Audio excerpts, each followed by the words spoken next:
Anna Delvey lived a glamorous life. She rubbed shoulders with some of the most important people in the world, although nobody really knew who she was.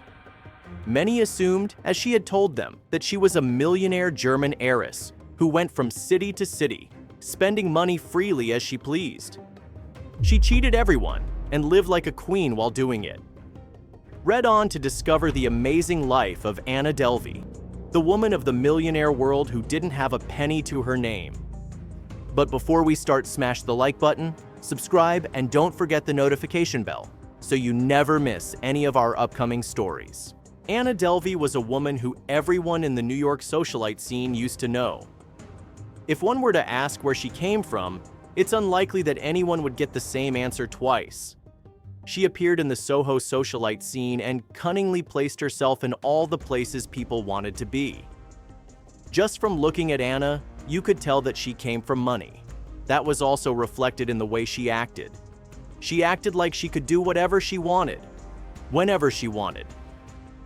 That was among one of the reasons why no one realized what she was really up to for years. Anna Delvey didn't have a permanent address. She simply flitted from hotel to hotel, occasionally leaving the country to restart her tourist visa. When Anna moved into a new boutique Soho hotel at 11 Howard Street, she quickly gained a reputation. According to the people who knew her, she was always in the right place at the right time. She also knew all the right people, which is why the Soho hotel hadn't even asked her for a credit card. Those people were helping her reach an ambitious goal, but they would ultimately lead to her downfall as well. Anna Delvey lived the life of a celebrity, handing out $100 tips like it was nothing and always wearing high-end designer clothing. She quickly made friends with the concierge at 11 Howard, a young woman named Nefertari Davis, known as Neff for short. Neff was intrigued from the moment Anna Delvey walked into the hotel. She was staying for a month, an unusually long time. It was something that only wealthy celebrities did.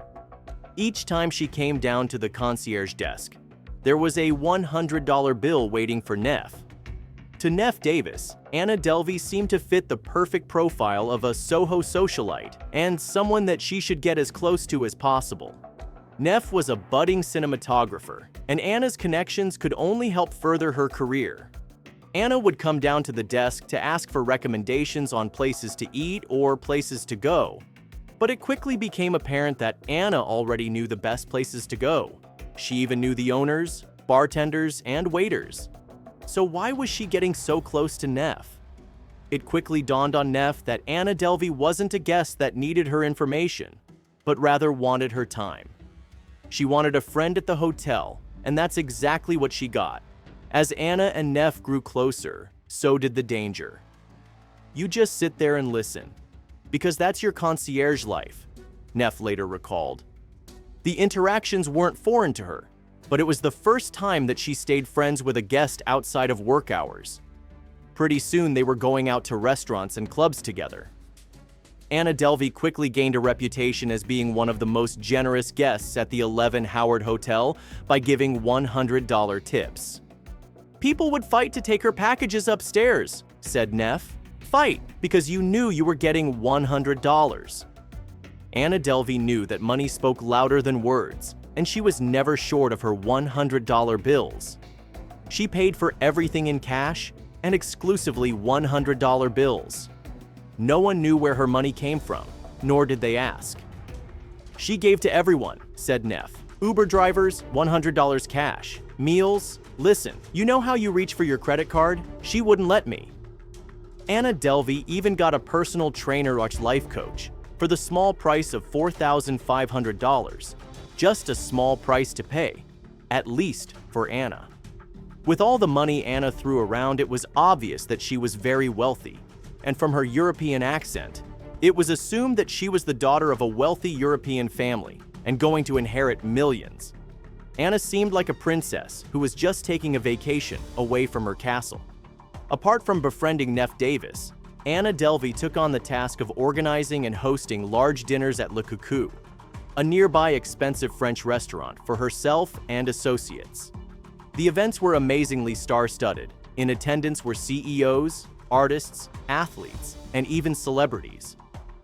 Anna's new gal pal Neff was, of course, invited to attend the dinners. One night, she even found herself seated next to Macaulay Culkin, an experience she described as awkward. I had so many questions, and he was right there. But they were talking about, friend stuff. So I never got the chance to be like, "So you the godfather to Michael Jackson's kids?" Anna Delvey had a secret power of persuasion over other people. She knew people and how to get in good with them. On the outside, she looked like a typical girl, in many ways unremarkable, but she had a way with people. One man who met Anna at Paris Fashion Week described her as a sweet and polite girl who simply introduced herself, and then all of a sudden she was just hanging out with his friends and making conversation. That was Anna's main asset. She was a people person. According to those who knew Anna, she managed to be in all the sort of right places. She showed up to a Berlin party on a private jet wearing the fanciest of clothing. No one knew where her wealth came from, though. "There are so many trust fund kids running around," said a marketing director named Saleh, who knew Anna. "Everyone is your best friend, and you don't know a thing about anyone." But as people would soon find out, Anna was one person you didn't want to know. Anna met Michael Sufu Huang, a highly successful art collector and museum founder, at an art show, and the two immediately bonded. So much so that they decided to take a trip to Italy to celebrate the Venice Biennale together. Anna asked Michael to put the flight and hotel on his credit card, something that he found a little weird. She, of course, promised to pay him back. Michael didn't think much of it at the time, considering that it wasn't a lot of money for him. But would she ever pay him back? While in Italy, Michael thought it was odd that Anna Delvey paid for everything in cash. It was odd, but still not a red flag that something was amiss. Then the trip came to an end. And when it came time to pay Michael back, she seemingly forgot all about the money. This, however, was nothing new to Michael. He was familiar with the super rich. And when you're super rich, you can afford to be forgetful of seemingly minor details. After some time, Michael forgot too. For Anna's birthday, she decided to go all out and throw herself a party to remember. She hired a PR firm to organize everything and make sure loads of successful people showed up. She also invited Michael, her super rich friend. The party was a success, and everything seemingly went well, until afterward. Michael received a message a few days after the party asking for Anna Delvey's contact information because she didn't pay her bill. And that's when Michael realized Anna isn't who she appeared to be. Just who was Anna Delvey, and where did she come from? People began to wonder. No one was quite sure, and everyone who knew her had a different story about where they thought she came from and where her wealth came from. One friend stated that Anna Delvey's father was a diplomat to Russia and that she had family money. Another friend was told that her father was an oil industry titan. But just who was the real Anna Delvey, and what was she up to? Another friend was certain that her family was big into antiques in Germany, and that's where her wealth came from. But unfortunately, all of the theories were wrong. Anna Delvey, if that really was her real name, would surprise everyone in the end. The speculations didn't bother Anna. In fact, it was the opposite. The more people wondered who and where she came from, the more intrigue there was surrounding her. And she wasn't about to let anything get in the way of fulfilling her ultimate goal. Anna Delvey's goal was to establish an exclusive club featuring art called the Anna Delvey Foundation, or ADF for short. She even hired a creative director, London-based Mark Kremers, to help her with the branding of her new venture. After scouting spots for the new club, she eventually found the perfect location. Anna decided that she would take on the redevelopment of a location at 281 Park Avenue South. The only catch? She would need to take out millions of dollars in loans. So, through her connections, she found someone willing to help her. Anna's financial partner, who was helping her to purchase the location, wrote in an email that she needed the loan because her personal assets, which are quite substantial, are located outside the US, some of them in a trust with UBS outside the US. Anna Delvey promised that she had the resources necessary to pay the money. She also promised not to embarrass the firm in any way, promises that she wouldn't exactly be able to keep. she continued trying to purchase the location. As financial concerns grew, Anna Delvey started fundraising and inviting wealthier guests to her dinner events. One of the guests she got close to was notorious pharma bro, Martin Shkreli, the man who came under fire when his company raised the price of a critical medication from $13 to $750. He was later convicted of securities fraud and is currently serving prison time. Anna did seem to be a popular woman about town who knew everyone, Shkreli wrote. Even though I was nationally known, I felt like a computer geek next to her. Anna also picked up a few tricks from Shkreli, tricks that she would later use for revenge. Anna was very serious about the opening of her supposed foundation.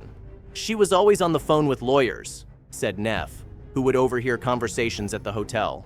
They were always toning her down, like, "Anna, you're trying to make something that's worth this much be worth that much, and that's just not how it works."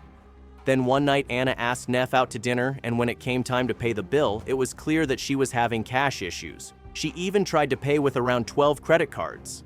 All of them were declined. That's when things started unraveling for Anna Delvey. Not only was Anna Delvey having cash flow issues, she had a much larger issue on her hands. She still hadn't paid for her stay at 11 Howard. In fact, they didn't even have a credit card on file for her. The hotel had been treating Anna Delvey as a valued guest, being that she was a German heiress and a client of the hotel's owner. The owner owned the location she was attempting to purchase, so the hotel agreed to accept a wire transfer for payment. But after a month and a half, still no payment had been made. Anna Delvey, posing as a wealthy socialite, owed $30,000 to a New York hotel. Despite claiming a wire transfer was on the way, the hotel grew impatient and locked her out for failing to provide a valid credit card. Miraculously, a wire transfer arrived, but suspicions remained. Soon after, Anna jetted off to Morocco with her personal trainer and Rachel Williams. In Morocco, her cards were repeatedly declined, and she begged others to cover costs. Eventually, Rachel was forced to pay the $62,000 hotel bill, more than her yearly salary. Back in New York, Anna continued hotel hopping, racking up bills she couldn't pay and wearing out her welcome. Her lies and manipulation caught up with her, and her friends finally realized Anna was never who she claimed to be. After overstaying her welcome with her trainer, Anna Delvey left her laptop behind, likely as a ploy to return, but was refused entry. With no hotels willing to house her, she even begged her lawyer for a place to stay. Eventually, her trainer organized an intervention with people Anna had conned. Anna cried, claiming she'd pay everyone back, but they broke the news that her dream venue had already been leased to someone else. She dismissed it as fake news. Soon after, Rachel Williams tipped off the DA, calling Anna a con artist. Anna was arrested for unpaid hotel bills and briefly released before being rearrested in California. It turned out she wasn't a German heiress, but a Russian-born woman named Anna Sorokin from a working-class family. Facing multiple fraud charges, she rejected a plea deal of 3 to 9 years, insisting on trial. The judge noted her lack of remorse and warned she could face up to 15 years in prison. While awaiting trial, Anna Sorokin, aka Anna Delvey, is reportedly thriving at Rikers Island, calling it a sociological experiment. She's made friends, finds murderers fascinating, and studies inmates like case studies. Her lawyer even calls her a unicorn in there. Despite her failed dream of launching the Anna Delvey Foundation, the venue was leased to someone else. Anna remains oddly upbeat, claiming the mistakes she made don't outweigh her successes. She allegedly scammed banks, hotels, and friends out of about $275,000 using fake documents, bad checks, and false identities, nearly pulling it off with sheer confidence. If her foundation had launched, she might have gotten away with it all. Now, with a Netflix series in the works, Anna seems more focused on her image than her crimes, even posting from prison via Instagram through someone on the outside.